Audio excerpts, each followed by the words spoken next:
Welcome everyone to another episode of the Belvista Studios Show. Today we have someone that I admire because Naveera, you are such a curious learner.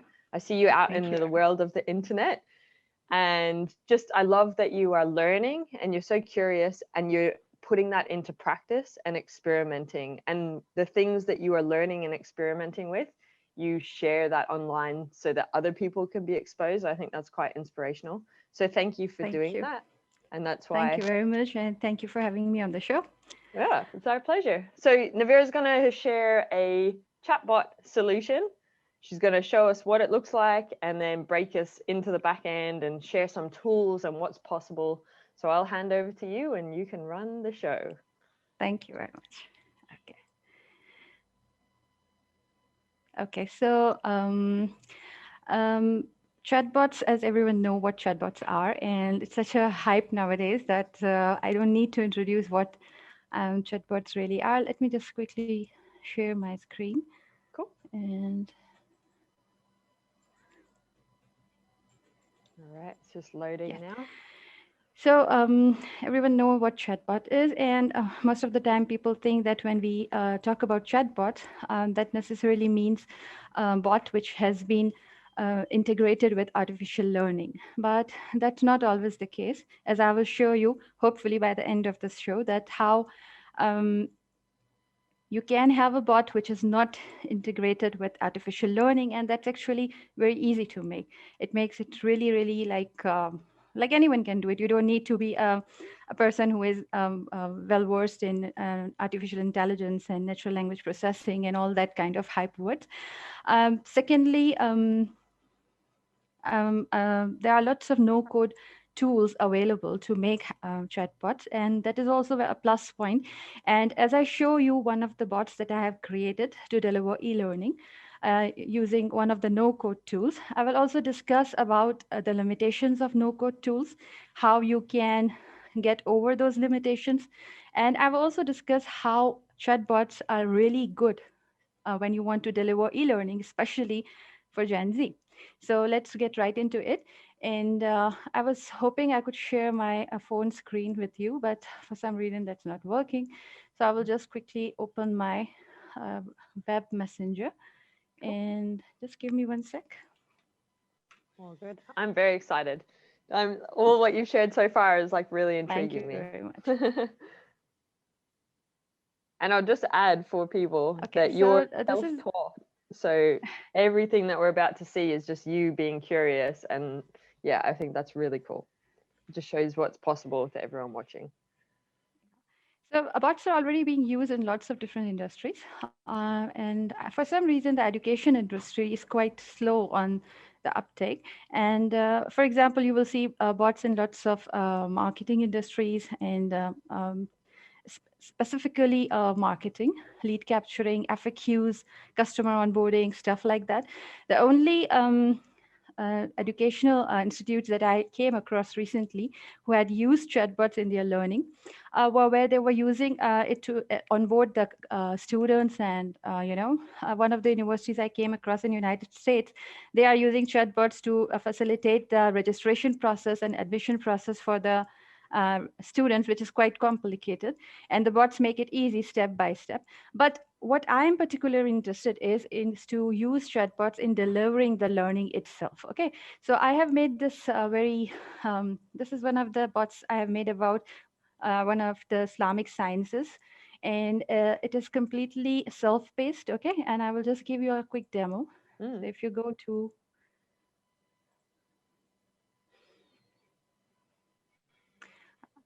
I will just need to get rid of these Zoom controls from here. They are interfering. Yeah, that's better. Yeah. So if we go to the menu, and let's go to the main menu. This is made on top of my Facebook Messenger, but you can very easily make it for Telegram, WeChat, WhatsApp, and even SMS. You can even have a chatbot integrated on your website. So it is not something that it always has to run on top of Facebook Messenger. So here it is a little menu, and it doesn't look very cool on the web version of the Messenger, but for some reason I cannot share my phone screen with you. But it looks really nice when we have opened it in the the app on the phone. So we have got view all courses, then we have got view the courses you have enrolled in. It's like your own personalized homepage. And then you a basic tutorial on how to use this bot. And then there are some other things here. So if we go to how to use this bot, and we have a sample lesson also here, and I will take you through there. Cool. Yeah, so the bot sends you all the messages, and then it takes you through a sample lesson.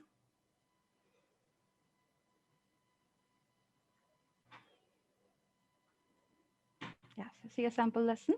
Mm. So we have got a, as you can see, there isn't much of the traditional UI elements, and you have to think through the process a bit before you start making your bot, what kind of options you want to give your learner. Then your lesson itself can be comprised of plain text like this one, but it can Mm-hmm. also have images. It can also have GIFs. It can also have videos. So for example, I have a video here because this lesson is about the articulation point of Arabic letters. And as you can know, that articulation is something which is very difficult to just learn through theory. So we need some video. So if you watch here, and it's going to, okay, all right. And on the web client, it is opening the video in YouTube. But if you go to, if you are using it on your cell phone, then watching this will open a video within Yep. Messenger itself. So your learner is not leaving the Messenger, and they are given everything they need within the bot itself. Then you can mark it as complete, or you can go back to home. If you are marking it as complete, then since it's a sample lesson, it just tells you that you must enroll into a course. Then let's say the learner likes the experience and they decide to enroll in a course. And if they go to the main menu again, and let's say we really like to enroll in this course, okay? Now the thing is that I'm already enrolled in the course, so it started me from my Mm. last progress, okay? But if I went to, let's say, my own courses, let me go here, my courses. So it's going to take me to a sort of, okay, now. Yeah, so it's taking me to all my courses here. And these are the courses in which I have been enrolled in, okay? So Yep. this is the, basically the, and if I'm already enrolled in the course and I have already made some progress about the course, then it gives me options that I can continue learning or I can leave the course. If I leave the course, then all my progress is reset and it won't be shown anymore on this My Courses section. And if I continue learning, then it has remembered my previous progress and it takes me from till where I have done. Okay, so a few things I just want to discuss here are, number one, as you can see that it's truly micro learning, nano learning, and I could talk a lot about why micro learning or nano learning is such a great experience, especially for today's generation, the TikTok generation or Generation Z as we call them, because they have a very short attention span, and they are the first. What can I say? They are the first generation which is completely digitally native, like they are born in a cell phone era, and for now they aren't. What can I say?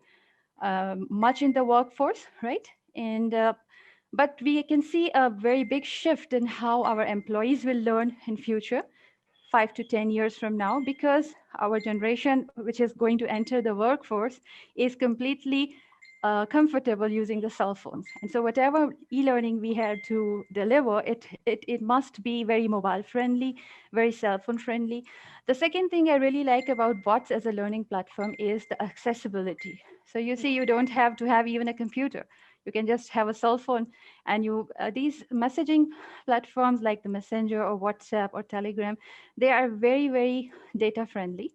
So even for those areas where data is very expensive or internet speeds are very slow, you can still deliver learning where it needs. For example, you are preparing for a disaster preparation or stuff like that, and you know that the internet connectivity could be limited, then you can very easily deliver learning through SMS, and you know you are not depending on internet at all. So Mhm. these are all the advantages I see in using bots as um, the learning platform.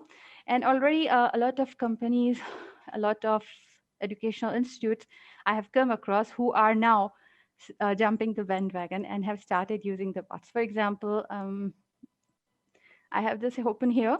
This is California Disaster Preparedness, and they have got a text course, which is, they have an online course, but they also have a text course, which is completely delivered through SMS. So Wow. it is very disaster friendly. So even in the areas where people are not having, they have an internet outage, there also they can access this learning. Then we also have this, I think it's Alabama or Atlanta, I've forgotten where, but this university, they provide these text-based courses, and they also give credit, school credits or university credits for these courses. Yeah, this is Alberta. So these are all the new things which are coming, and already the institutes are reaching, or companies are reaching the employees or the student where they spend most of their time in. So I think it is really, and yeah, another is that this university of, I think it was Stanford, yeah. So they did this experimental project where they were texting parents with preschoolers. They were sending weekly cell phone text to give them tips on how to teach their preschoolers alphabets or numbers or colors and that kind of thing. And as That's you can so see, cool. yeah, so parents loved this, and they saw that children of parents who received fun facts and easy tips gained an additional 2-3 months of learning.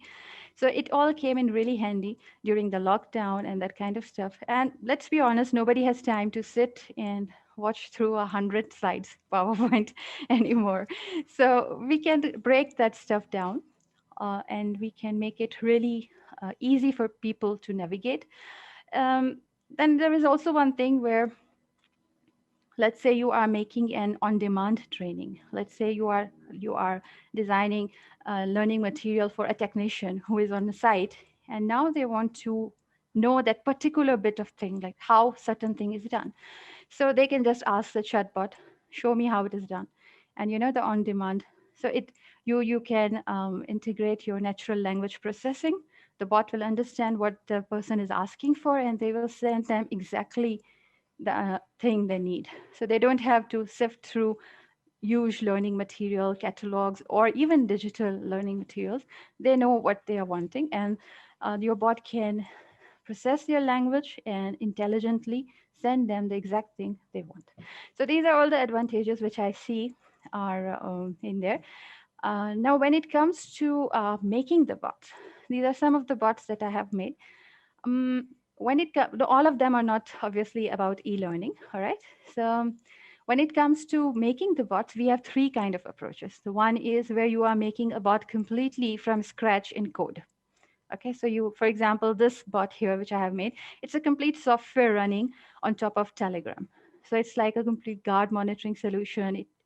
It prompts them for check-ins, maintains the logs, updates the control room, and all that kind of stuff. So it's created completely in Scratch.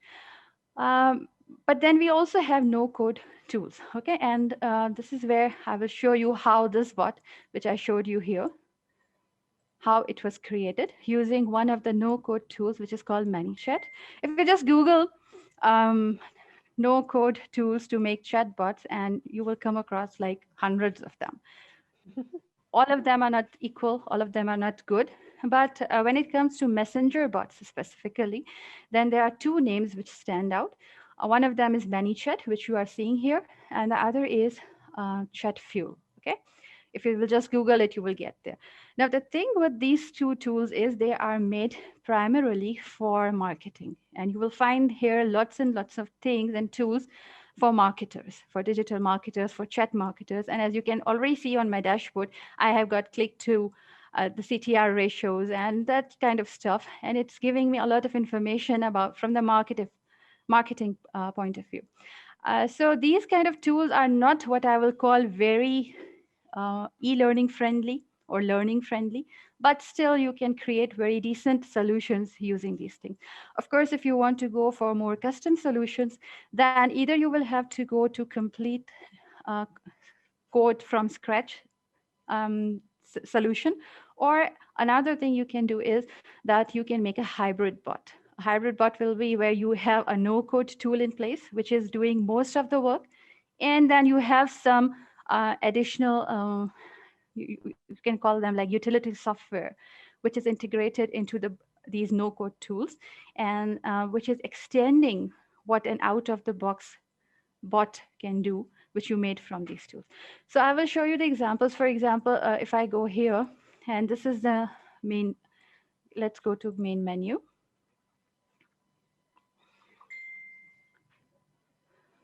Where I have kind of a gallery of cards, and each of them takes me to a particular section. Now, if I go to my back end, and this is how it has been made. So this is a menu, and you can see it's very, very easy. You just have to drag and drop components in here, and this is how it's done. Okay, Chatfuel and ManyChat, both of them have a lot of documentation available. They have their own courses to get you on board. They also have a very big, very interactive community, a very supportful community. And it's not difficult to pick up these tools. And it's very, very easy. I mean, if you just spend a few hours there exploring this, and you will be able to make a very good, very decent looking bot very quickly. The only thing is that they do not give all the functionality in a free tier. So you have to buy a pro plan, and that's when you get a complete functional. Because without whatever the functionality they are giving in a free tier, I think that makes a very, very basic bot. And if you want to customize it, you won't be able to do it. So this is here. If I go here, and you can see that I can change the text. It's that easy, right? And I can just go around here and I can choose another text message or image or a card or a gallery. There are tons of options here which I can integrate, and then I can connect the flows from flow to flow. As you can see that if somebody presses this button, view all courses, they will be taken to this one, which will open another flow. So this is very, very intuitive, very visual. You can just make all sorts of stuff in here. So I will take you back to the menu. Yeah. As you can see, a lot of the stuff which is coming in here, which is delivered to the users, is very static. So for example, if you go to a lesson, it's a mini lesson, all these images and all the videos or whatever text is in here, it has all, it's delivered to every user. There isn't much dynamic things happening here. It's very static. I have just like put everything in there at the back end, and whenever the user interacts, and things are just delivered to them.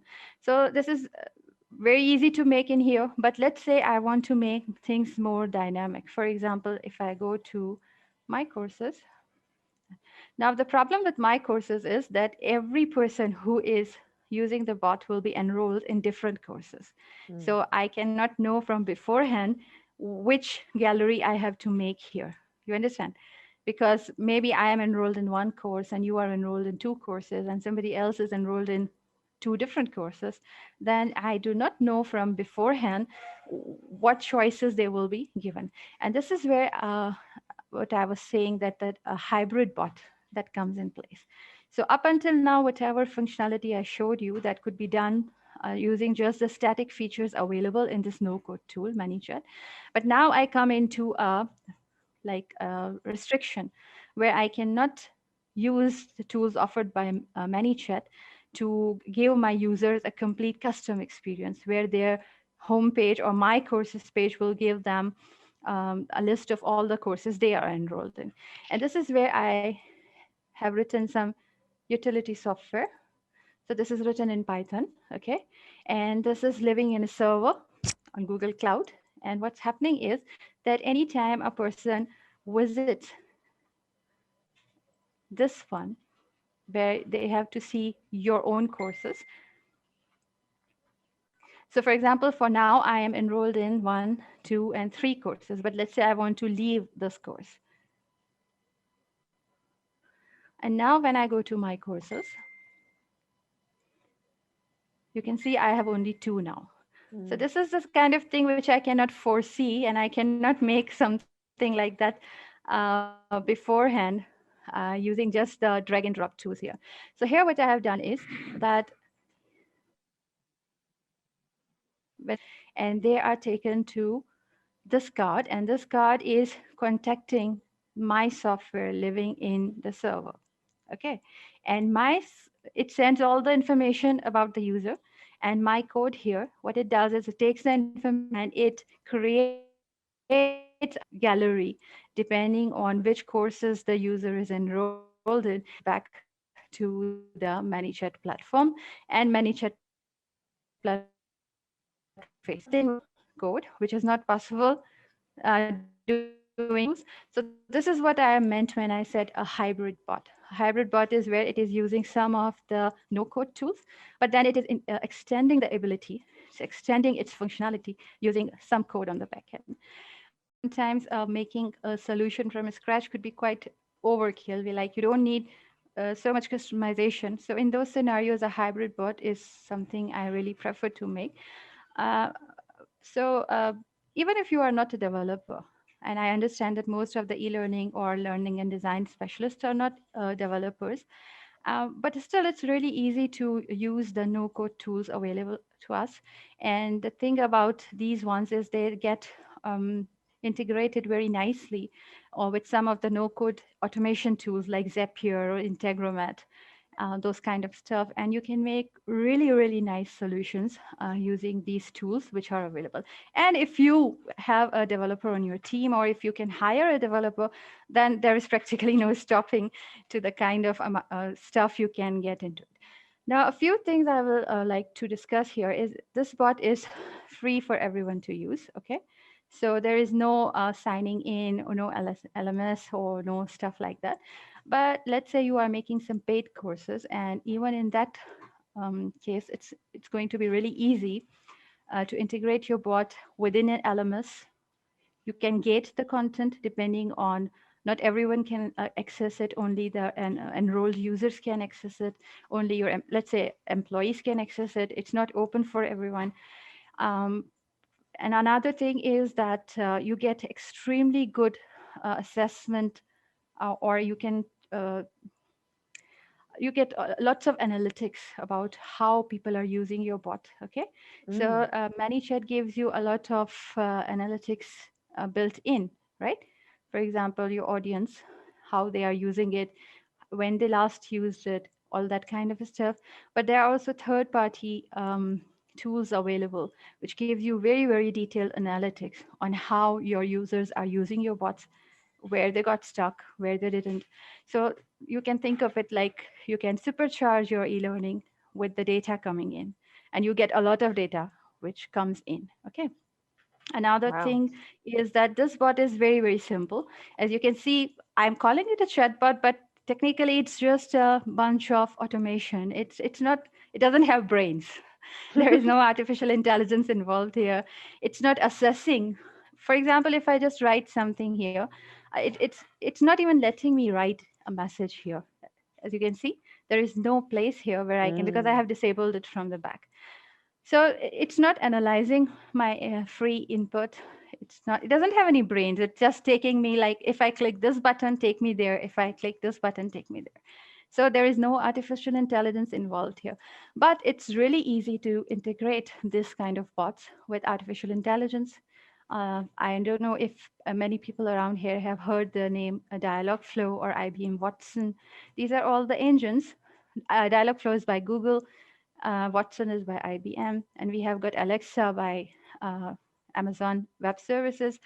So what these technologies do is you give them a bunch of text. Let's say your user enters some text, and they will be able to detect the intent of the user based on that input. So it's very easy to integrate this kind of functionality with your bots. So I have made this bot for Messenger for Doctors Without Borders South Africa. and they have got this functionality built in. I have made it using one of the no-code tools, but then I have extended it. It's again a hybrid bot, where if a user inputs something, a free form input, and the bot is able to understand that. Let me show you if I can. Yeah. So if I say, I want a job, and the bot will be able to understand what I'm saying, and it will give me a reply accordingly. Okay. Yeah, my internet is definitely slow. I don't know. Yeah. Yeah. So you see, it detected it correctly that I'm talking about working at MSF, and it's giving me the options accordingly.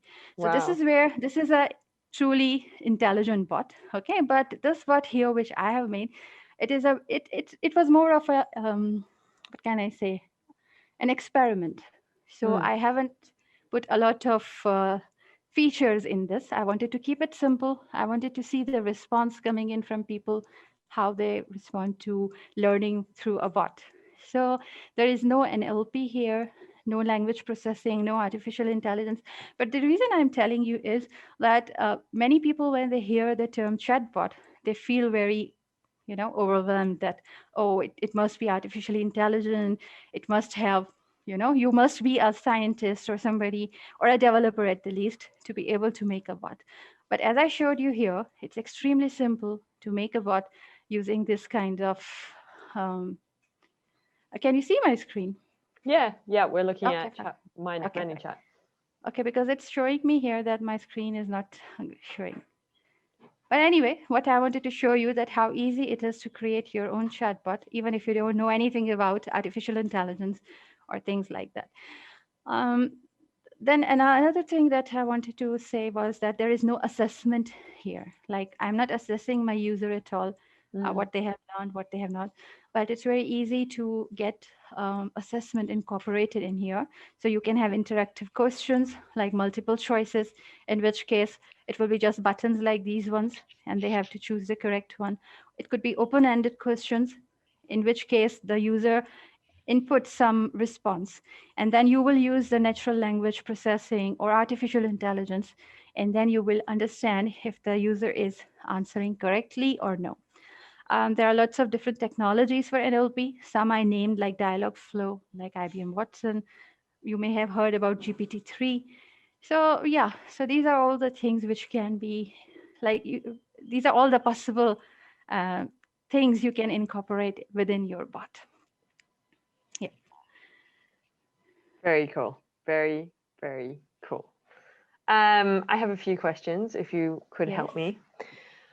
Um, when you are like planning that mapping that we see in ManyChat to figure out the dialogue and the choices and mapping it all out, what's your process? How do you do that? It always starts for me on pen and paper. Yeah. It's always.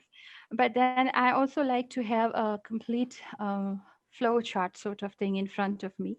And I write most of my copy first on that before I actually come and start making the, what can I say, bot. I first go and write all my copy, make a flow chart. So I know exactly in my mind what I'm going to do. So the software I mostly use for this kind of thing is Xmind, but you can use any kind of software for this basic. Hmm. So this is one of the flowcharts that I made for one of my bots. And as you can see, it has everything mapped out here. So one look at it and I know where I'm going, where user should be taken. It also lets me detect any dead ends in the conversation. So Mm. I can know exactly that at a certain point, a user may feel stuck, they don't know Yeah. what to do, and the bot doesn't understand what they are trying to say. And so those kind of dead ends are very important to eliminate because they make for a very bad user experience. So, and we all have been through there where we are stuck in a roundabout conversation with a bot, and the bot doesn't understand what we want them to do, and they are not able to get out of the conversation. So I always start with this kind of process, and this gives me a bigger picture, easy to see, and I Mm. know where my dead ends could be. How can I eliminate them, and what choices I want the user to have. This is a flow of the front end of the bot, like what the user will see. Then I Yeah. make a similar one for the back end, where I am seeing that if a certain message comes in, especially if I'm making a bot from scratch with code, then it's very important for me because there could be certain database actions to take place. Like I need to put some information in a database, or I need to retrieve some information from a database.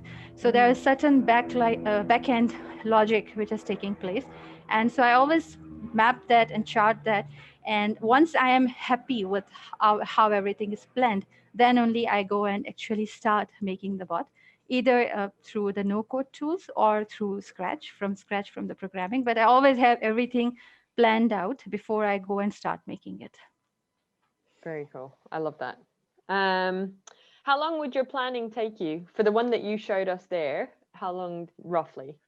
For this kind of bot, Mm, this bot I was able to make in 2 days flat, with cool. almost 3 courses. Yeah. So I have got 4 courses here, but one of them is not live. So 3 courses, but a lot of the material for these courses I already had. So I did not Mm, have to write the copy. I did not have to make the images. I had everything there. So I just wanted to come and start making it. So I was able to make it in 2 days, but that was more because I was like too excited. And when you are starting on a new thing, uh, and then it was a very fairly straightforward bot. As I said, it doesn't have brains. There is no artificial intelligence in here. But if I have got artificial intelligence to integrate, and if it is more complex thing, then obviously it's going to take me a lot longer to plan things than get everything ready and then starting making it. And it mm, also depends how much code I'm using.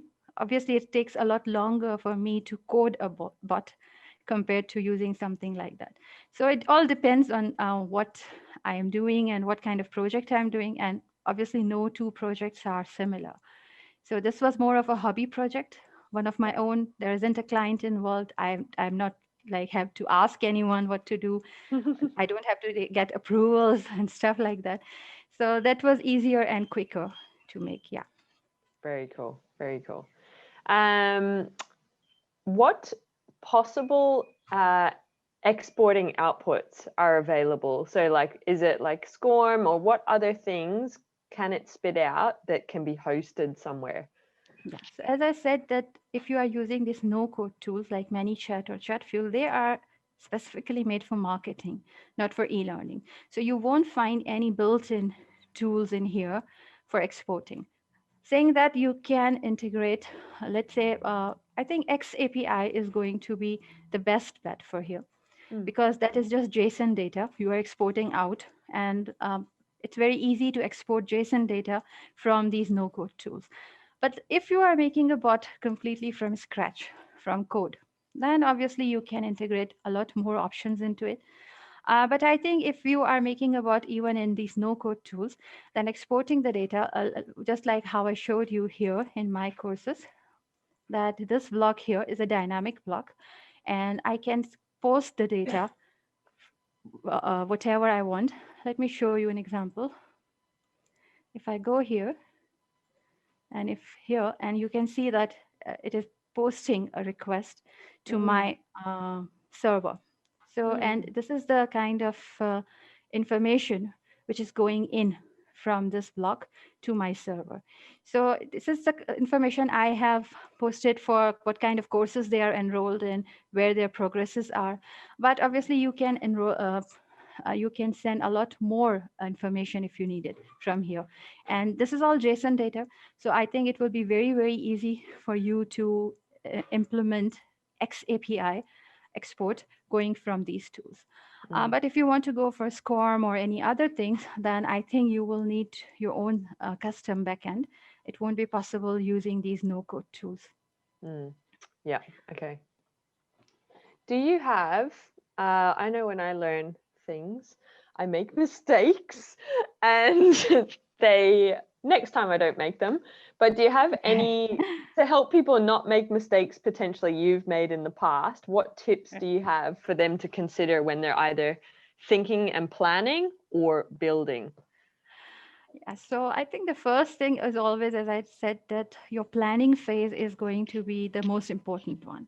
Because if you just see the new tool here, like, oh, okay, cool, I can make chatbots, and you jump right in, and you don't have a plan in your mind that where, for example, there are lots of buttons in here, and if I don't know where each button is taking me, I can get into a big mess. So I would say that plan your things. Either you're using your post-it notes or paper or pen or a digital software, flowcharting software, anything, whatever it takes. But you should be able to plan your stuff really nicely. So at any part of the bot, you should be able to tell that this is what happens if a user says something. Secondly, if you are integrating artificial intelligence, AI or NLP, like if you're taking free form input from your user, then you will need to spend a lot of time training your bot. You will have to think about what possible things people can say. And you will be amazed at the things that people say. You would never like foresee what kind of questions they ask about. Sometimes they ask like very, very stupid and silly things. So you will need a plan to counter all those silly things coming in. People just Mm, it's still, I don't know for Western countries, but it's still in South Africa, in the developing countries, bots are a kind of a very cool thing. And whenever people say a bot, a chatbot, and they think of some humanoid sitting on the back end and answering their question. So they take a very silly approach with the bot, and they will ask, how old are you, and what's your name, and are you a girl or a boy, and and then there could be very yeah. So you need to think those things through, especially depending on what kind of audience you are catering mm, for. If you are keeping it open for everyone, like for example the bot we have here for MSF, Doctors Without Borders, and as you can see, all kind of people are coming to it. So mm, trading this bot to understand the user input has been the toughest for me, especially because in South Africa we have got lots of local languages, and sometimes people just start using their own local language, and then the bot doesn't have a clue what's coming in. So you have to, as I said, the planning is going to be your longest phase, your most important one. You have to foresee whatever problems could come, and you have to you won't be able to counter everything. Somewhere or some other place your bot will get stuck. So you also have to think through that what if the bot cannot understand? If it does get stuck, then mm, what options do you give the user so they don't, they don't feel frustrated? So just like user experience, just like how in web design, in e-learning, everywhere, user experience is a big thing. So it equally applies for the bots. You have to think very carefully about the user experience.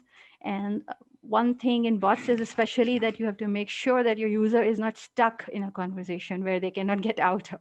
That could be really frustrating. So these are all the things which I have learned as I went. My yeah. initial bots were very much like I would cringe to use them now. but but this is how learning happens, yeah. Yeah, of course. That's cool. I definitely agree for all projects, you need to plan it properly and try and predict where people might get stuck or, yeah, what, not the normal path of that we want them to go down, but what other Yeah. little road pathways and little Yeah. alleys they. And that could be very like unforeseen, like you couldn't Mm, expect things. Yeah, and that's why testing is also so very important. Before your project goes live, you should test it a lot with lots of different beta users. So everybody tries to for example, whenever I'm making a project, and I always ask my testers to try and break the bot. mm. So so then I know they are deliberately trying to break it, so then I know where they get stuck. And you learn a lot in the testing process as well. Yeah, very cool. All right, my final question is Yes. for people that want to, that you've inspired and want to embrace making bots, what places would you recommend they go to learn? What YouTube channels, websites, what resources Yeah. would you So recommend? I think the best place would be, you see, you first have to, um, okay, you can think of it like that. Okay, you first want to start with ManyChat. You would just want to learn the basics of how to make a bot in one tool, and then you go and you explore another tool. So I would say that if you go and you YouTube the ManyChat's own channel, They have excellent tutorials. They even have free courses. Even if you just go to ManyChat's own website, and they have got a lot of tutorials. No, it's just opening there. Because I'm signed in. So let me open a guest mode. And they have a lot of help available on their own website. Okay. So as you can see, as I was telling you, that this is more marketing focused. And if you see in their features section, you will see more about marketing. So you can use this tool to make an e-learning product, but you will have to improvise a bit. And if I'm not, in resources, so they have got free course, they have webinars, they have how-to guides, and their blog is also very helpful. Their community on a Facebook group, very, very helpful. So you can definitely start from here. They also have their own YouTube channel, and they keep uploading stuff here. Once you have a basic idea of how a basic bot works, and then obviously you can go from there. Then you can maybe go to Chatfuel and learn. Their platform is also quite similar to ManyChats. So I will just write it in case somebody wants the URL. Thank you. Their platform and the dashboard and everything. Okay, they are asking me to first connect. Yeah, so it's quite similar to ManyChat. And these two tools, I would be frank with you, I use them interchangeably almost all the time, and they both have similar kind of functionalities. Okay, but let's say that now you have exhausted what these no-code tools have to offer. Or let's say these both of them are more focused on Facebook Messenger, but let's say you want to make for WhatsApp, or you want to make for SMS, or you want to make for Telegram or any other thing. In that case, obviously, you will have to know, develop like programming. You should be good at some programming language. And that would be more of a web development thing than a chatbot thing. Because chatbot is, you can think of it, it's just like a web app without a website. But behind the scenes, the logic is going completely exactly similar to how our, and this code that I showed you here, this is exactly what I will write. Similar code I will write if I'm making a web app. So you see, it's a bot, but it's very similar to a web app. So if you want to go deeper into making more customized bots, you have two options. Either you can hire a developer, or you can learn more about web development, simple web development, and you can make more customized bots. But if you are going for the no-code route, then definitely going through the Chatfuel or ManyChat's own help and YouTube channels and stuff is going to be quite enough for you. Yeah. That's cool. Are you open for business if people want to get in contact with you as the developer? Yeah, sure, definitely. There you go. So I also want to I have stumbled upon this niche like accidentally, where I'm like now creating bots for learning. So I am a chatbot maker, and I'm also making e-learning stuff. And then all of a sudden I have like found myself in this niche where I can create bots for learning, or I can also do like the technical consultation, where I can advise people that depending on their use case, which bot platform would be better for them. Do they need to go complete code from scratch bot, or no code bot, or hybrid bot? I have also done stuff like where people make simple static content on these tools themselves, but when they want to extend its functionality, they can hire me, and I just do that part of things for them. So they don't have to hire me full time. I can just do the more technical stuff for them, and rest they can just carry on making their own e-learning content themselves. Very cool. Naveera, this was incredibly inspiring. I am like so excited to play and start talking to our clients about the possibilities for them. So thank you so much for sharing. Thank you so much. It was a pleasure talking to you. And as you can tell, I'm really excited sharing everything. Yeah. Yeah. Because when I'm really passionate about learning, so much so that I even write a few free newsletter for life learners and all that kind of thing. So I'm a life learner through and through. So whenever I get a chance to share what I have learned, so I get really excited. Yeah. Yeah, it definitely comes through. Your passion, you're wanting to share the knowledge and how you have communicated what you have today. It's very evident. So Thank you very thank you. much. Thank For you. It was a pleasure. You're welcome. For everyone watching, all the resources that Naveera shared today are going to be in the description of the video, so you can check out her website and the chatbot things and all the resources that she's mentioned, like Alexa and IBM Watson and all that. And yeah, thank you for watching. If we would love to know in the comments actually what you experiment with, what you want to create a chatbot for, or what you see as a potential chatbot that you would like to create in the future. And also please share this with anyone that you believe it will add value to, maybe your boss or a key stakeholder, to try and influence them to take and embrace chatbots for a future learning project. Thank you, everyone. Cheerio.